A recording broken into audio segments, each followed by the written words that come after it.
Why is the roof of Viking heaven thatched with golden shields? You've probably got this picture of Valhalla in your head. We all do. It's the ultimate warrior's paradise, right? A warm, glowing hall where heroes drink endless mead, feast on pork, and high-five each other for eternity. It sounds great. It sounds like a party that never ends. But what if I told you that image is completely wrong? If you actually look at the ancient blueprints, specifically the poem called the Grímnismál, Valhalla isn't a luxury hotel. It's a panic room. It is a fortress built out of the tools of slaughter, and the reason it looks the way it does is actually terrifying. Let's start with the roof, because that's the first thing you'd see from a distance. The poem says, "Shields are the shingles." Just picture that. You know how a normal roof uses slate or wood to keep the rain out? Odin didn't do that. He paved his ceiling with thousands upon thousands of golden battle shields. Now, on one hand, that probably looks amazing. It would glitter in the sun like fish scales made of gold. But think about the symbolism. A shield is what you hide behind when someone is trying to kill you. By making the roof out of shields, Odin is saying that even the sky is a threat. He's built a barrier against the heavens themselves. And it doesn't stop at the roof. The poem goes on to say, "Spears are the rafters." The structural beams holding this whole place up aren't oak or stone. They are spear shafts. The entire building is held together by offensive weaponry. Even inside, it's not as cozy as you'd think. The benches, the places where you're supposed to relax and drink your beer, they aren't covered in furs or velvet. They are strewn with coats of mail. You are literally sitting on cold, heavy chainmail armor. Do you see the pattern yet? You never really leave the battlefield. You eat under a roof of defense, you sleep under rafters of attack, and you sit on armor. Every single inch of Valhalla is designed to keep your mind focused on one thing: war. But if you think the architecture is intense, wait until you get to the front door. You'd expect maybe a welcoming sign or statues of gods.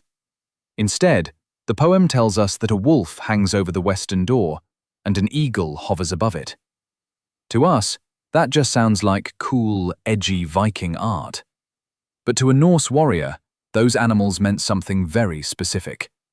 The wolf and the eagle were known as the beasts of battle. They were the scavengers. They were the creatures that showed up after the fighting was done to tear the flesh off the dead bodies.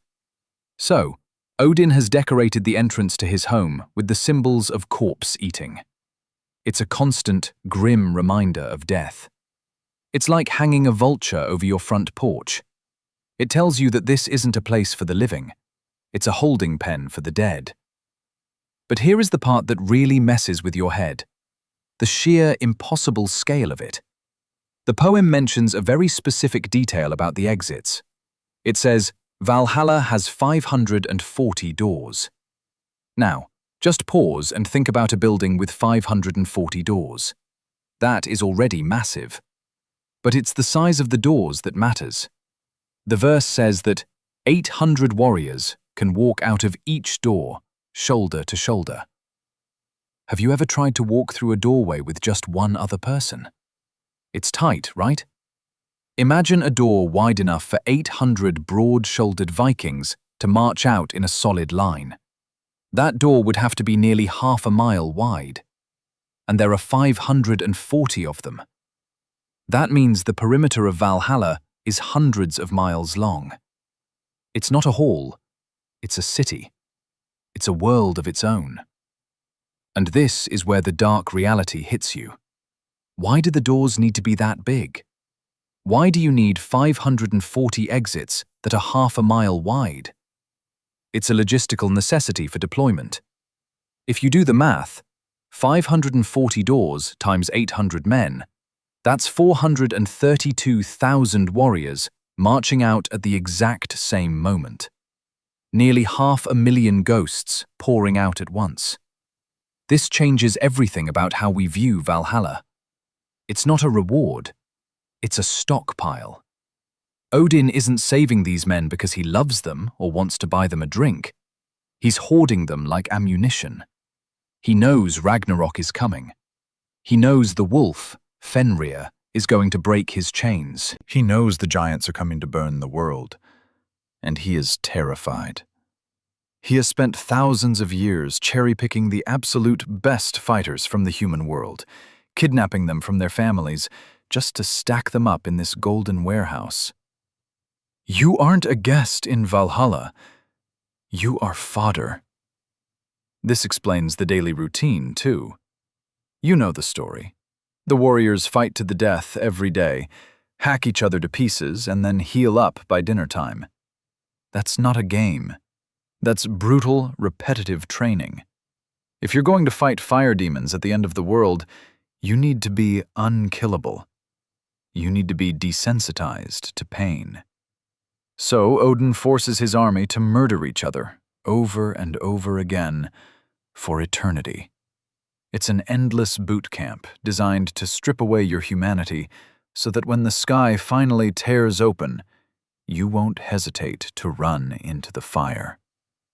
So, the next time you see Valhalla depicted as a happy, glowing mead hall, remember the roof. Remember the golden shields blocking out the sun. Remember the wolf hanging over the door, waiting to feed. It's a beautiful cage, a golden barracks for the doomed. And those 540 doors? They aren't open yet. But Odin is watching the clock, waiting for the day he has to kick them all open at once. And honestly, knowing what's waiting outside those doors, I'm not sure I'd want to be one of the 800 walking out. What about you? Would you trade a peaceful afterlife to be a soldier in the war to end all wars?